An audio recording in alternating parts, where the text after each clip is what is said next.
Mahkamah Konstitusi menghapus ambang batas pencalonan presiden. Artinya, dalam pemilu mendatang, setiap parpol peserta pemilu bisa mencalonkan presiden dan wakil presiden sendiri. Siapa yang paling diuntungkan? Setelah belasan kali permohonan diajukan oleh pihak yang berbeda-beda, putusan Mahkamah Konstitusi pada hari Kamis 2 Januari 2024 menorehkan sejarah baru.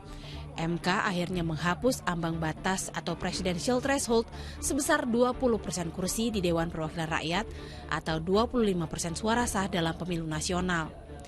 Itu artinya, setiap partai politik peserta pemilu jadi berkesempatan untuk mengusulkan pasangan calon presiden dan calon wakil presiden dalam Pilpres 2029 mendatang. Lantas, apa implikasi putusan MK ini di Pilpres berikutnya? Semua partai politik punya hak untuk mencalonkan presiden dan wakil presiden, partai politik peserta pemilu ya.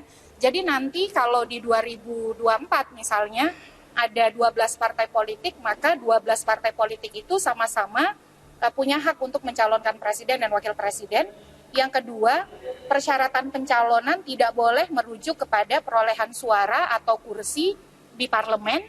Yang ketiga adalah tidak boleh ada dominasi partai politik atau gabungan partai politik tertentu yang membuat keterbatasan pilihan warga atau pemilih.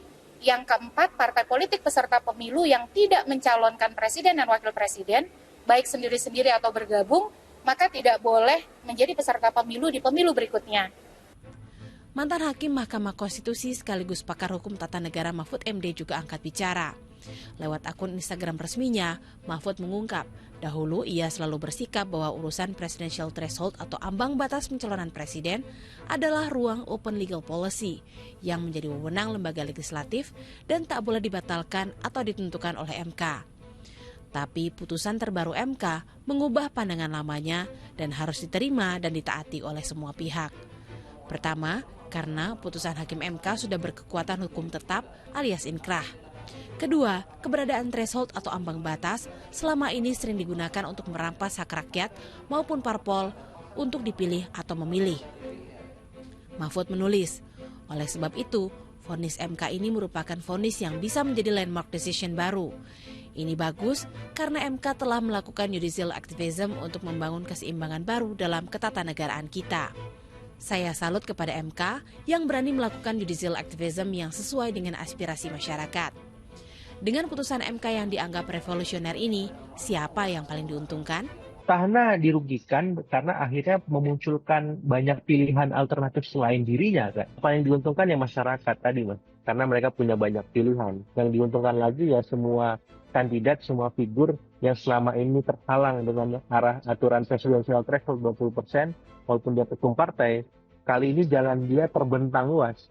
Jadi minimal 18 ketum partai itu punya hak untuk bisa menjadi capres, Mas. Dia punya prerogatif untuk memilih wapresnya siapa. Dan ini bagus. Sebelumnya, permohonan penghapusan ambang batas presidential threshold ini juga sudah belasan kali diajukan banyak pihak.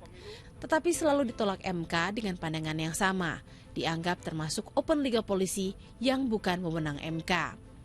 Tim Liputan 6 SCTV melaporkan dari Jakarta.